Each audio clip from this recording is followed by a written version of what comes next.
저희 어렸을 때 버스, 시내버스, 시외버스 이런 거 타면은 꼭 그 운전기사 아저씨 위에 그 거울에 꼭 하나가 이렇게 달려 있죠. 오늘도 무사히라는 이게 달려 있었습니다. 저 그림을 아는 사람은 약간 노쇠한 세대. 언제부터 저게 없어졌어요. 옛날에 저게 교회 다니는 사람이나 안 다니는 사람이나 뭐 운전기사의 그 신앙에 관계없이 반드시 저게 꼭 있어서 그만큼 사고에 대한 두려움도 있었고, 하루하루 운전을 업으로 하시는 분들은 언제 어떤 사고가 날지 모르니까 오늘도 정말 무사히 잘 지나갔으면 좋겠다, 그런 기도를 했던 것 같아요. 진짜 운전을 해보면 나만 잘한다고 되는 게 아니잖아요. 그 교통사고 나는 거 보면 정말 저런 사고가 어떻게 일어날 수 있지? 뭐 그런 것들이 있습니다. 어떤 때는 막 역주행해 오는 경우도 있고요. 차선을 반대편으로 가서 달리는 경우도 있고, 정말 졸음 운전하면서 하는 경우도 있고, 핸드폰 하면서 사고 나는 경우도 있고, 내 상식으로는 도저히 이해할 수 없는데 그런 것들이 일어난다고. 다 상식적으로 살죠. 그러나 10,000명 중에 한두 명은 안 그렇다니까요. 전혀 엉뚱한 일을 하고 그것 때문에 법을 잘 지키고 상식적이고 아무런 문제 없는 사람이 엉뚱하게 정말 억울하게 사고를 당하고 생명을 잃거나 다치는 경우가 일어난다고. 그게 안 일어나는 게 아니라고요. 우리는 그런 세상에 살고 있기 때문에 내가 아무리 잘하고 정직하게 하고 법을 지킨다고 해서 사고가 안 일어날 거다, 무사할 거다, 그거는 인생과 역사를 하나만 알고 있는 거예요. 그래서 우리는 오늘도 하루를 생활하면서 운전하면서 오늘도 무사히 잘 지냈으면 좋겠습니다, 그런 생각을 하게 돼요. 요즘에는 오늘도 무사히를 또 전혀 또 다르게 바꿔서 오늘도 무사히 이렇게 하는 경우도 있어요. 그래서 무사히를 가든 무사히 가든 어쨌든 우리가 인생을 살아가는 데 있어서 전혀 내가 생각할 수 없었던 돌발적인 상황들이 일어난다.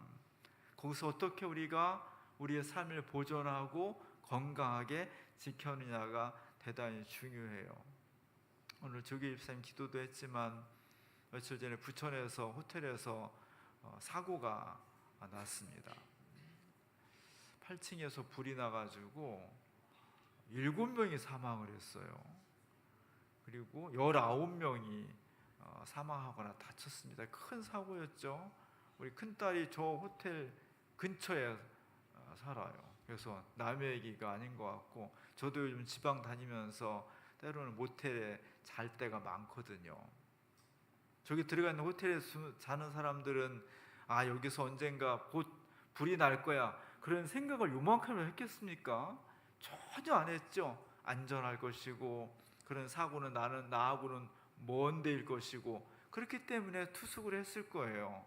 그러나 전혀 예상하지 않는, 내가 정말 꿈꾸지 않은, 전혀 예상하지 않은 가능성이 희박한, 그러나 그것이 어떤 때는 내 경우가 되는 경우가 있더라고요.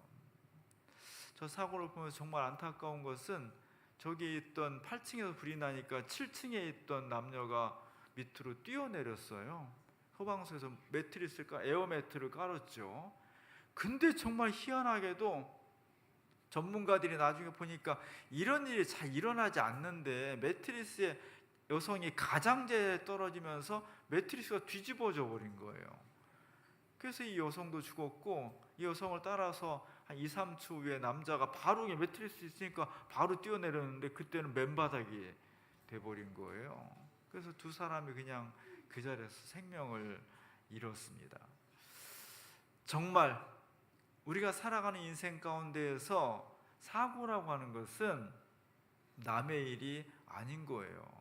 어떻게 생각하면 불나면 사람이 다 죽는 게 아닙니다. 다 매연에 질식해서 죽는 거예요. 그러면 수건에다 물 묻혀가지고 비누질하고 해서 입 딱 틀어막고 견디면 되지 않을까? 그렇게 잘 안 된다는 거예요. 그렇게 잘 안 되기 때문에 저런 사고에 20명 가까운 사람들이 목숨을 잃는 겁니다. 남들은 안 했지 못했지만 나는 할 수 있어. 이거는 잘 모르는 사람이에요. 우리의 인생은 그렇게 연약한 거고요. 우리의 삶 속에는 어떤 일이 벌어질지 아무도 모르는 것이고, 그 죽음의 시련 가운데에서 우리는 거기에 던져지면 그걸 극복할 수 있는 힘이 사실 별로 없어요. 그런 세상을 지금 우리가 살아가고 있는 겁니다. 우린 참 연약한 존재다. 저희 교회에 한 2년 전에 제 친구 목사가 대만 선교사로 있다가 와서 이제 선교 보고를 했어요. 참 성실한 친구고, 진짜 대만이 되게 잘 사는 나라거든요. 근데 이제 거기 대만 원주민들, 그들은 산속에서 어렵게 살아가는 그런 사람들을 찾아다니면서 진짜 어려운 환경에서 선교를 10년인가 15년인가 했어요. 근데 최근에 이제 들어왔더라고요. 왜 들어왔나 했더니 사모님이 담낭암 말기에 이르러서 아주 고통스럽게 지금 투병을 하고 있습니다. 왜 그랬는지 잘 모르겠지만 하여간 어려운 환경에서 먹고 자고 생활하는 환경이 어려우니까 아마 이런 암들이 발생하는 게 더 가능성이 높아졌던 것 같아요. 우리가 정말 나이를 먹어가면서, 아니 젊을 때부터 하나님 앞에 기도해야 될 제목 꼭 빠뜨리지 말아야 될 것, 내 삶의 마지막이 좀 편안했으면 좋겠습니다. 너무 고통스럽지 않았으면 좋겠습니다. 나는 영원히 죽지 않으면 좋겠습니다. 그건 욕심이고요. 우리는 죽을 수밖에 없는데, 끝의 삶이 나 자신과 나를 사랑하는 우리 가족, 우리 친지들에게 너무 고통스럽지 않으면 좋겠습니다 라는 기도를 했으면 좋겠어요. 그래서 하나님께서 우리를 데려가시는 그때 가능하면 편안하게, 가능하면 아름다운 인생의 마무리를 졌으면 좋겠다는 생각이 듭니다. 우리의 삶 속에는 우리는 행복을 추구하고 평안했으면 좋겠고 아름다웠으면 좋겠지만, 그건 우리의 바람이고, 실제 인생 속에는 여러 가지 고통과 아픔들이 있어요. 이런 것들을 어떻게 쓰라린 인생 가운데에서 새로운 역사를 만들어 갈 수 있을지 우리가 정말 기도하고 준비를 해야 되겠습니다. 오늘 이 말씀 속에 우리는 엘리야 이야기가 등장을 해요. 요즘 너무너무 덥죠. 진짜 너무 더워서 이렇게 계속 덥다가는 어떻게 살아갈 수 있을까 참 걱정이 될 정도로 덥고, 전 세계가 지금 덥다 최고치를 지금 계속 경신을 하고 있습니다. 저도 이렇게 더운 시기는 정말 처음인 것 같아요. 문제는 내년은 오늘보다 더 더울 것 같고, 올해보다 그 다음에는 더 더울 것 같다는 게 예측이에요. 앞으로 더위와 기후 이 위기가 더욱더 가속화되고 있다. 어떻게 하면 이 위기를 극복할 수 있을까 참 고민을 많이 해야 될 것 같습니다. 이것이 자연스러운 것이 아니라 대부분은 다 우리 때문에 만들어진 거예요. 인간이 조금 더 편리하고 조금 더 풍요롭고 조금 더 빠르고 조금 더 쾌적하기 위해서 마음껏 자연을 유린했기 때문에 그것이 부마량이 되어서 돌아오는 거예요. 사람이 너무 더우면요, 의욕도 떨어져요. 밥맛도 없고 지치고 그냥 자꾸 늘어지고 막 그래요. 저도 지구를 지키기 위해서 독수리 오형제는 아니지만 하여간 에어컨을 가능하면 제가 안 틀려고 노력을 합니다. 근데 사무실에 오면은 오전에는 내가 안 틀 수 있어. 오전에 그냥 선풍기로 견딜 수 있는데요, 밥 먹고 오후에 들어오면 안 틀 수가 없어요. 왜냐하면 옆 건물에서 에어컨을 그냥 신나게 틀어가지고, 자기는 방 안에서 시원할지 모르지만 바깥에는 실외에서 뜨거운 바람이 다 우리 창문으로 들어와가지고요, 견딜 수가 없습니다. 실내와 실외가 극명하게 차이가 나고 있고, 밖이 더우면 더울수록 안에는 시원하기 위해서 에어컨을 계속 풀 가동하니까 그 실외에서 뜨거운 바람들이 도시 전체를 지금 더 덥게 하고 있습니다. 이 악순환이 계속되고 있는 겁니다. 오늘 제가 주부에 뜨거운 태양 아래 있는 엘리야의 기도를 실었습니다. 우리가 막 가을이나 찬바람 나는 계절에 이때의 가뭄과 더위를 생각한다면 덜 다가왔을 거예요. 근데 오늘 요즘 우리가 지금 얼마나 더워요. 불쾌지수 올라가고 너무 덥죠. 그런 가운데에서 이스라엘에 3년 반 동안 가뭄이 들었다는 이야기를 듣고 있으면 얼마나 숨이 막혔을까. 우리도 지금 예배 마치고 밖에 나가면 숨이 턱턱 막혀요. 5분을 잘 있지를 못할 정도로 덥습니다. 근데 3년 반 동안 지금 햇빛이 내려지는 거예요. 햇빛이 내려지는데 구름 한 점 없습니다.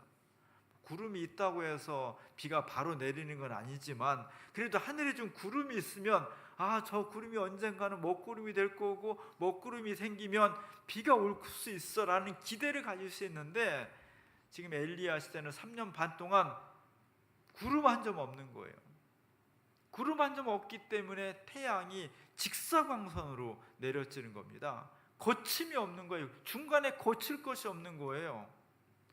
저 뜨거운 태양이 어둠을 물리치는 밝은 빛을 주는 것이 아니라 뜨거운 열기를 온 세상에 펼치고 있으니까 그 아래 사는 사람들은 너무너무 고통스러운 거죠. 대지가 뜨거운 태양에 의해서 화상을 입는 거예요. 우리 모든 지구상의 존재는 대지에 다 기생하며 사는 겁니다. 인간도 대지를 통해서 사는 거고요. 모든 생물체는 대지에 붙어서 생명을 유지하게 돼 있어요. 그런데 대지가 3년 반 동안 태양에 내리쬐니까 화상을 입는 거예요. 화상을 입으니까 대지에 붙어 사는 사람들이, 존재들이 다 죽음에 이를 수밖에 없습니다. 이 절체절명의 위기에서 하나님의 사람 엘리야는 뭘 했냐는 거예요. 물을 파고 구름을 만들게 다니고 그러지 않았습니다. 엘리야는 하나님 앞에 무릎 꿇어 기도했습니다. 딴 게 할 게 없어요. 태양이 내리쬐는데 어떻게 뭘 할 수 있겠습니까? 아무것도 할 수 없기 때문이기도 했고, 두 번째는 하나님께 기도하면 하나님께서 우리의 기도를 들어주셔서 응답해 주셔서 이 뜨겁게 내리쬐는 지구 전체를 데우고 있는, 대지가 화상을 입고 있는, 그래서 대지를 위해서 살아가는 모든 존재가 죽을 수밖에 없는 이 절체절명의 시련을 극복할 수 있는 길을 주실 것이라는 믿음을 가지고 엘리야는 기도했습니다. 무릎 꿇고 기도했습니다. 이미 그 주변의 나무는요 다 썩어서 말라서 죽어서 밑둥만 남아 있어요. 그나마 좀 생명력이 그래도 남아 강한 잡초만 지금 바닥에 깔려 있습니다. 거기에 지금 두 손을 모으고 엘리야가 간절히 기도하고 있는 겁니다. 이 기도를 통해서 하나님께서 3년 반 동안 데워진 이스라엘에 새로운 비를 내리는 놀라운 역사를 감행했습니다. 죽어가던 생명체에 새로운 생명을 부여해 줄 수 있는 기적을 만들었습니다. 중요한 건 뭐냐? 오늘 야고보서 기자가 이렇게 쓰고 있어요. 엘리야는 놀라운 기적을 만들었는데 그는 특별한 존재가 아니었다는 거예요. 그는 우리와 똑같은 성정을 가지고 있는 사람이다. 똑같이 육체를, 똑같은 한계를 가지고 있는 사람이었는데 그가 3년 반 동안 감으로 죽어가던 세상을 새로운 생명의 세상으로 바꿔냈다는 겁니다. 그가 한 건 뭐예요? 우리가 똑같이 연약하고 한계가 있는 사람이기 때문에 할 수 있는 게 없어. 이 상황에서 할 수 있는 일이 아무것도 없었습니다. 딱 한 거는 뭡니까? 하나님께 무릎 꿇고 진심으로 기도했다는 겁니다. 우리는 할 수 없지만 하나님께서 은혜를 베푸시면, 하나님께서 마음을 바꾸시면, 하나님께서 우리를 불쌍히 여기시면 이 장렬한 태양의 세계를 비의 세계로 변화시킬 수 있다는 믿음을 가지고 기도했다는 겁니다. 이게 핵심이에요. 오늘 우리 세상이 죽어가고 있습니다. 지구 자체가 죽어가고 있고요. 경제가 무너지고 있고요. 인간의 인간성이 황폐화되고 있습니다. 이러다가 세상이 어떻게 될지 모르겠습니다. 여기에 엘리야가 필요한 겁니다. 3700년 전에 2700년 전에 죽은 엘리야를 소환할 수 없습니다. 하나님의 뜻은 다시 엘리야를 이 땅에 보내는 것이 아니라 지금 엘리야처럼 부름받은 주민교회 우리가 엘리야와 같은 역할을 하라는 거예요. 그건 뭐하냐? 기도하는 겁니다. 믿고 기도하면서 하나님의 놀라우신 역사를 요청하라는 겁니다. 오늘 우리도 신앙생활 하면서 똑같이 예수를 믿지만 예수 믿는 삶이라고 시련이 안 찾아오는 게 아니에요. 예수 믿는 삶에게도 시련이 찾아옵니다. 2000년 전에 야고보서 시대에도 믿는 사람들이 여러 가지 시련을 가지고 있었습니다. 시련이 너무 거대 큰 파도처럼 연약한 나룻배 같은 우리 인생을 막 덮쳐오는 거예요. 이 시련이 덮쳐오면 어떻게 할지를 모르겠습니다. 예나 지금이나 가장 큰 시련은 질병이죠. 수많은 질병 가운데 우리 노출되어 있고 아프고 힘듭니다. 경제적으로 많이 어렵죠. 우리나라가 잘 버티고 있는데 제일 어려운 사람들이 자영업자라고 그러죠. 식당 하는 분들, 개인 가게 하는 분들, 이런 분들이 정말 많이 어렵습니다. 여기는 좀 덜한데요. 위례나 이런 쪽에 다른 도시 이렇게 가보면요, 새로운 건물의 반 이상이 공실이에요. 다 임대라고 붙여 있어요.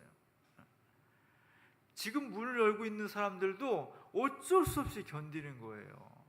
그분들이 다 지금 장사를 그만두고 길거리로 나앉게 생겼어요. 굉장히 어렵습니다. 벤처기업 하는 사람들 자금 나오로 굉장히 어렵습니다. 시련이 닥쳐오는 거죠. 경제적으로 힘들고 질병도 어렵고 요즘은 관계의 위기도 심각해요. 부부 사이의 관계, 부모와 자식 사이의 관계, 이런 관계들이 어려워져. 그냥 다정하고 사랑하고 웃고 그런 시대에서 갈등하고 반목하고 서로 싸우고 이해가 안 되고 충돌하고 이런 것들이 점점 어려워지면서 우리의 세상이 시련을 맞고 있습니다. 고난의 시기를 맞고 있는 거예요. 인생이 재미가 없어, 사는 의미가 없어지고 신나지도 않고 총체적인 난국을 맞고 있습니다. 이런 시련을 만났을 때 우리는 어떻게 해야 되느냐? 오늘 야고보서 기자가 우리에게 이렇게 권면하고 있습니다. 야고보서 5장 13절 14절 한번 다 같이 한번 읽어볼까요? 너희 중에 고난당하는 자가 있느냐? 그는 기도할 것이요. 너희 중에 병든 자가 있느냐? 그는 교회의 장로들을 청할 것이요. 그들은 주의 이름으로 기름을 바르며 그를 위하여 기도할지니라. 너희 중에 고난당하는 자가 있느냐? 시련당하는 자가 있느냐? 그 고난의 종류가 질병일 수도 있고 경제적인 문제일 수도 있고 관계의 파탄일 수도 있는데 어떤 것이든지 고난을 당하는 사람이 있다면 고난 안 당하는 사람은 안 들어도 돼요. 나는 평생 동안 아무것도 어려움 없고 편안하게 행복하게 건강하게 아무 걱정 없이 살 수 있고 살고 있다고 생각하는 사람은 안 들어도 돼요. 그러나 어떤 것이든지 고난과 시련을 당하고 있는 사람이 있다면 어떻게 하라고요? 기도하라는 겁니다.